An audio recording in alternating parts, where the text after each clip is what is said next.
Hey crafters, I'm Alex Vanover and welcome to my craft room. If you are here for the first time, then I am so glad that you're here. In this video, I'm going to be talking to you about everything you need to know for the very basic stuff of a Cricut. In case you've either just bought one or you're interested in buying a Cricut machine and you want to learn a little bit more, this video is perfect for you. So let's jump right into it. You probably clicked on this video wondering what is a Cricut and what does it do? So I'll answer those questions first. A Cricut, by textbook definition, is an electronic die cutting machine. So if you're familiar with crafting dies, in the craft world, dies are very similar to stamps. And typically you would use a die cutting machine to manually feed dies through that machine to cut out the same die shape over and over and over again. Well, Cricuts cut designs and shapes into thin material as well, but they communicate through a software called Cricut Design Space, which is where you get the electronic die cutting machine part. Now, if that doesn't make any sense to you, hang tight. I'm going to give you another little bit more modern analogy to help tie things all together. So you can also think of a Cricut and the way that it works similar to like a printer, but instead of inkjets inside the printer, there are small blades where the inkjets normally go, and a Cricut cuts out thin materials such as paper, vinyl, heat transfer vinyl, faux leather, thin woods, and things like that using a blade instead of actually printing on the material. So when we get to the machine tour and things like that, I'll explain a little bit more about how that works. So a couple of minutes ago, I mentioned Cricut Design Space. And if you are either waiting on a machine to come to you in the mail, or again, if you're thinking about ordering a machine, I highly recommend that you go to Cricut.com and sign up for a totally free account. Then after that, you can download the desktop Design Space app or the mobile Design Space app so you can start getting oriented with the software and, learning how the functions work and all that kind of good stuff. I'll also touch on how to learn the software a little bit later in this video. But if you're brand new to the Cricut, which means you don't already own a machine, you're gonna get a free trial to a program called Cricut Access. Cricut Access is a membership through Cricut, and it gives you access to thousands of images and fonts and things like that right in the Design Space software. So be sure to use up that trial for the first couple of weeks, and then you can decide if you want to sign up for yourself after that. Cricut Access costs about $10 a month or so if you pay every month, and some crafters love it and other crafters don't. So it's totally optional as to whether or not you choose to continue using Access after your free trial ends. However, you do need to know that you can bring in outside images and fonts into Design Space. So if you don't want to pay $10 a month, you can still add a bunch of your own designs into the software. So before we move on to how to set up your Cricut, let's review a few of the things that we've learned so far. First, you can define a Cricut as an electronic die cutting machine. Secondly, what a Cricut does is it cuts really thin materials such as paper, vinyl, heat transfer vinyl, faux leather, thin wood, and so many other materials similar to a printer, but it uses blades instead of inkjets to cut those thin materials. Third, if you're brand new to Cricut, be sure to go to Cricut.com and create a free account so that you can get into Cricut Design Space and start learning how to design. The fourth thing that we learned is about Cricut Access. Cricut Access is Cricut's font and file membership that you can totally choose to use after your free trial, but it is $10 a month. But since you can take things from outside Design Space and import them in, it is totally an option because you can still customize all your designs with or without Cricut Access. And fifth and finally, we learned that in order to learn the Cricut and use your machine, you'll need internet access as well as a device to learn the Cricut on. That can either be a laptop computer, a desktop computer, or a mobile device such as an iPhone or an iPad or even an Android phone. But remember that a Chromebook is not compatible with Cricut Design Space, so you will not be able to use Chromebooks with your Cricut. All right, let's jump into how to set up your Cricut machine. So once you're ready to set up your Cricut, I'm gonna tell you what to do. So if you're opening up a brand new box, in the very top of the box, there will be instructions to tell you exactly what to do. And if you wanna watch me follow that process and follow those instructions with this Cricut Maker, check up in the corner of the screen and I will link the live unboxing that I did when I got my Cricut Maker. But I'm gonna skip straight to the good stuff and I'm gonna show you exactly how to plug it in so that you can power on your machine. So the first thing we need to do is flip your machine around backwards. machine. And this process is the same, by the way, whether you have a Cricut Explore Air 2 or a Cricut Maker. So I'm just gonna show you how to do this on my Cricut Maker. So you'll see these two little ports right here. That's where you're gonna plug everything into. So your Cricut machine is gonna come with two cords. The first cord is the power cord that looks like this. It has the big power box in the center of it. You're gonna take the end that has the little cylinder end, and that's what's gonna actually plug into your machine.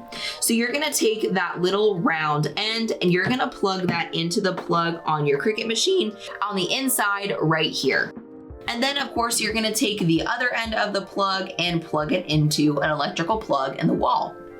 The other optional cord that you have to plug into your machine is a USB cord. Now all the Cricut Explore Air machines as well as the Cricut Maker all plug or all connect to your devices using Bluetooth, so you don't necessarily need the USB cord, but if you have connection issues or anything like that, or you just prefer to use a USB cord, you can certainly do that as well.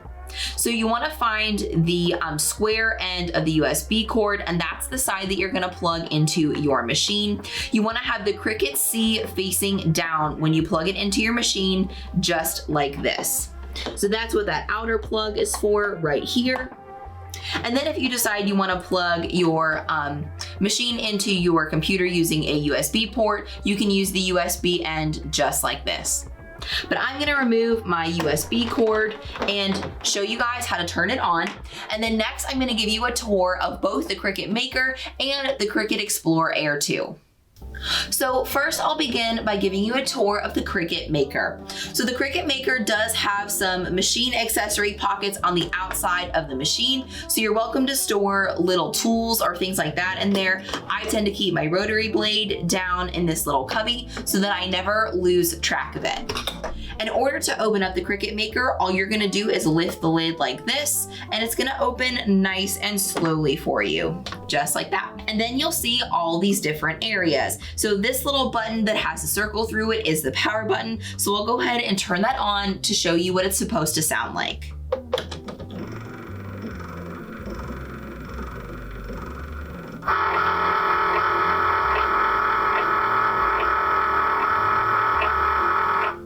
So next, let me show you what the rest of the buttons do. This arrow button right here is what you press when you want to load a mat into the machine. You're gonna load all the materials that you cut with your Cricut onto a mat first, and then the mat is what will slip through these rollers in order to be cut by the Cricut. This little C button here in the middle is referred to as the Go button. That is what is going to flash in Design Space when your machine is ready to start your project. You'll have to press it to initiate your project. This pause button here on the outside is what you use in case any material ever gets caught up in your rollers, or if you need to pause your project mid-cut for any reason, you can use this pause button. You'll see this little shelf here on the inside of my Cricut. That is what you can use if you are using an iPad or an iPhone with your Cricut. You can actually stick your device down in that pocket and lean it against the back of the Cricut so that you can see what the device is cutting. Then you'll see here two areas. The B clamp is actually your blade. So this is actually the little blade that is cutting all the thin materials that your Cricut can cut. And then you'll see the A clamp on this side. You can remember A as accessory, and that's what's gonna hold things like pens and other tools like that. So that's for a different video to show you guys how to utilize these. I just wanted to show you what these were. Another really fun feature of the Cricut is this little hidden cubby right here. If you lift up this door, you've got all kinds of storage down in the lid of your Cricut. So you guys can see that I've got some extra. I've got my scoring wheel in here. I've got my deep point blade. This is a great place to store little stuff and little tools that you don't want to lose track of. It's also a great place to store candy. If you buy your orders from 143vinyl.com, chances are you'll get some candy in your order, and this is a great place to stash it where nobody will ever find it. But you'll also notice this cute little magnetic strip right on the inside of this door. I don't know how well you guys can see that. That little magnetic strip can actually hang on to some of your blades as well, so that's really handy to have.